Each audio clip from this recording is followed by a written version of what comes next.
It's just I like agree. a fruit smoothie. What, is it like a vegan friend of yours It's like that's trying to convince you? vegetarian. It's like a fruit smoothie. Oh my God, I think...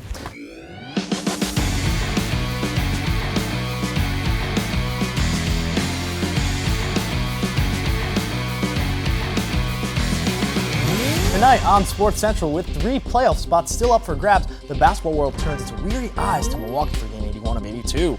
Star point guard Theodore Rogers announces, "We're not in the playoffs yet, but we're in the neighborhood." And speaking of Mr. Rogers' neighborhood, we look into whether baseball's defending champs have a shot at a repeat performance this year.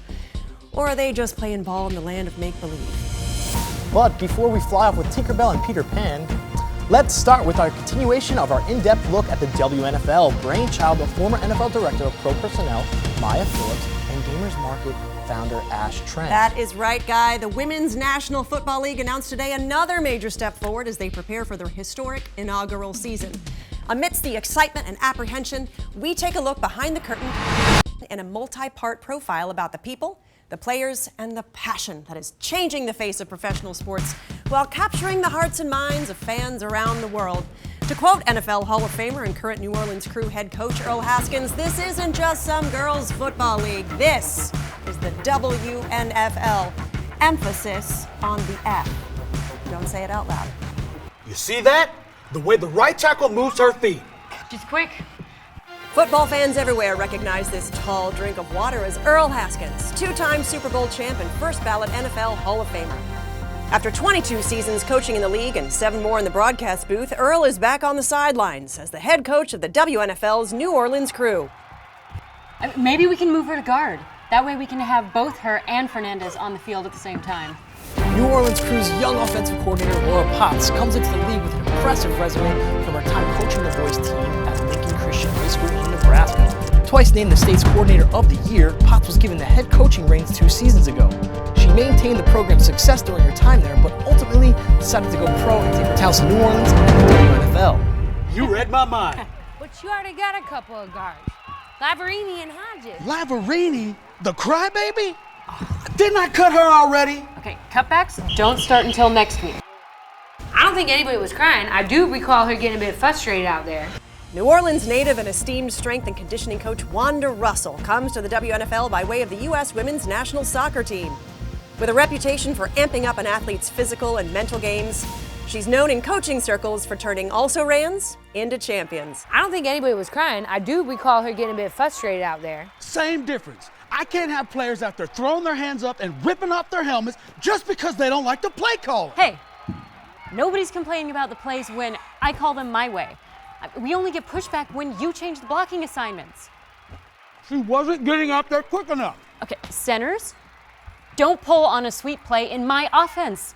That's the guard's job. And that's why I want to get you a faster guard. Wanda, help me out here. I believe Lavarini's your best option. I don't think her feet are the problem. Well, what is? I think it's in her head.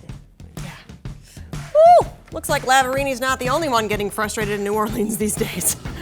I haven't seen a roll like that since Peter Weber bowled a perfect game at the 2017 Tournament of Champions. Bowling, nice. It's been a while since we had some bowling. The most important muscle for an athlete is the one between the ears.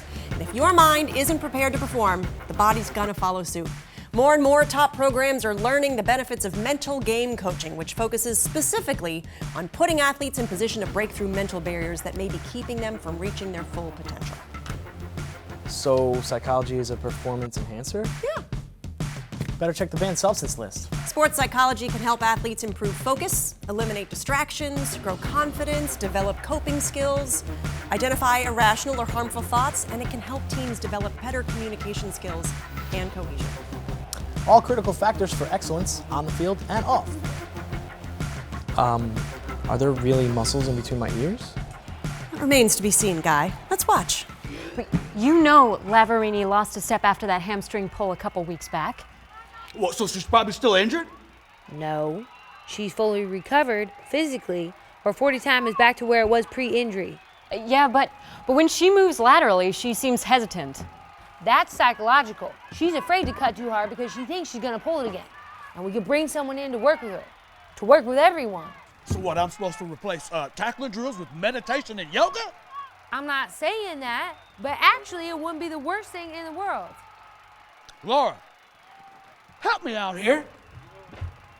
I think it's a good idea. I mean, bringing in a sports psychologist, I mean. You do? Definitely.